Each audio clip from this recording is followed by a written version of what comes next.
My name is Eddie.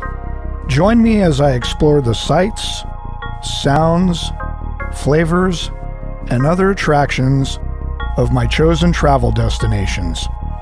I'll take you to the places I go, introducing you to people, as well as the local cuisine and culture, and some history.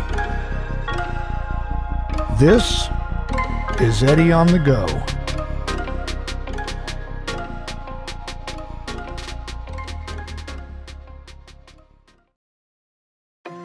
In our last episode, we visited the first two stops on our tour with Inside Lisbon guide Liliana, Fatima, and the Bathala Monastery.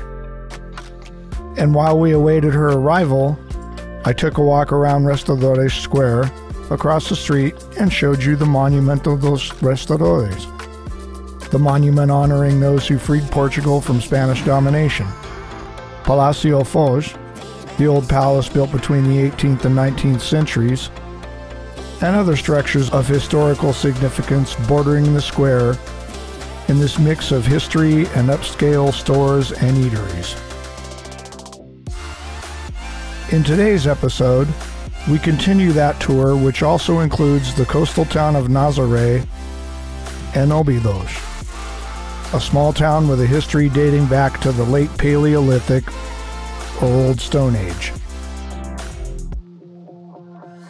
The earliest settlements in the area were above the beach in Pedernera and in Sitio, which provided its inhabitants with a refuge against raids by Vikings and later French, English, and Dutch pirates that lasted until as late as the beginning of the 19th century.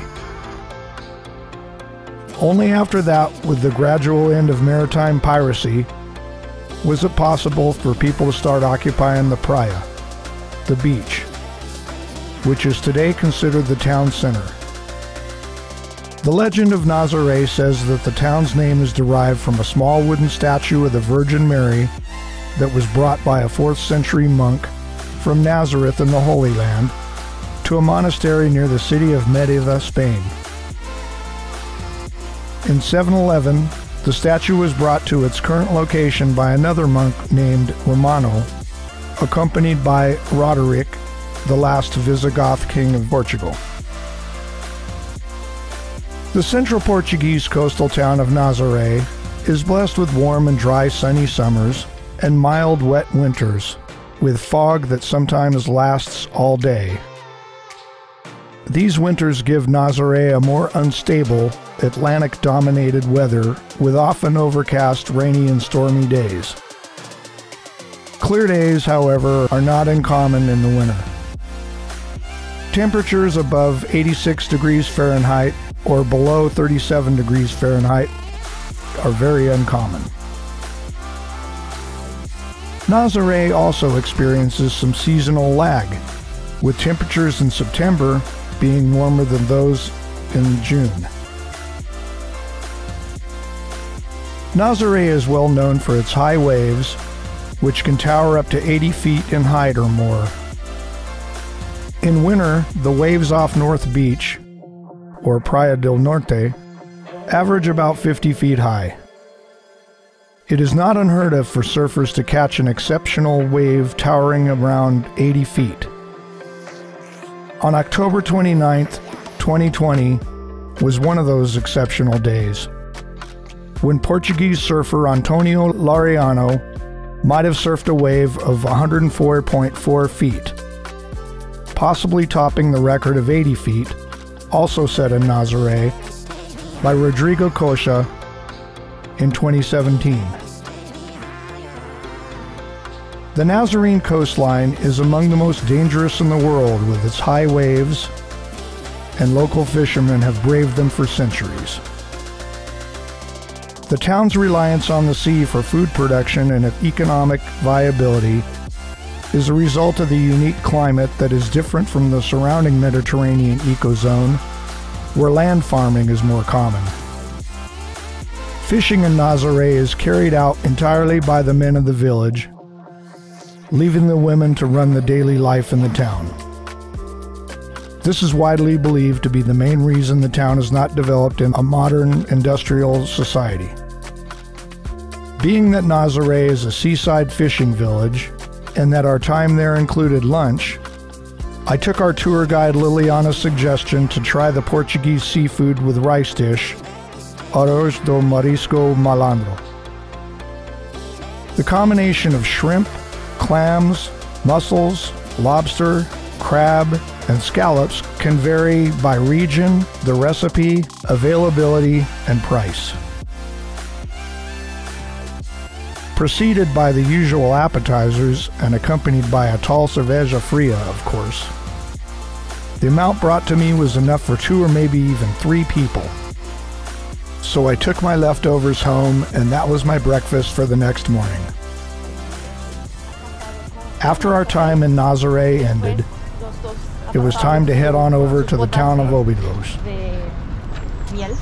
Aquí y entonces Obidos ha sido como un presente de boda de Don Denis. Es por eso que está muy bien decorada también, perdona Isabel.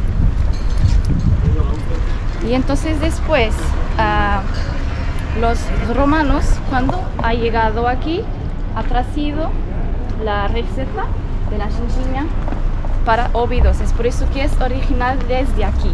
Y entonces, como la Ginja, que es la pequeña cereja, como es fácil de encontrar en todo el país, entonces en todo lado ahora tenemos la receta por toda parte, en todas las zonas, pero es típico de aquí. Los romanos, cuando han llegado, han sido la receta. O sea, el original no es el que está en la plaza, en la iglesia quemada. ¿Iglesia quemada? Hay una iglesia en el centro de Lisboa. No, es típico de aquí. Ha empezado aquí, pero después la receta ha viajado también para otras partes, como Lisboa. Mucha gente dice que es típico de Lisboa, pero no. Ha empezado aquí. Y entonces tenemos dos tipos, uno con un vaso normal de vidrio y la otra versión es con el vaso de chocolate. Entonces primero bebes el licor, después comes el vaso y al final la ginja, la cereja.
Primero bebes.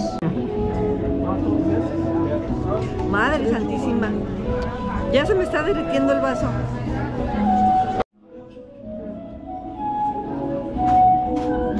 Better like this. So this is the main street, okay? At the end of it, you will have the church and also the castle. If you go up some walls of this, be careful because they don't have protections. So be careful with that, okay? 45 minutes here.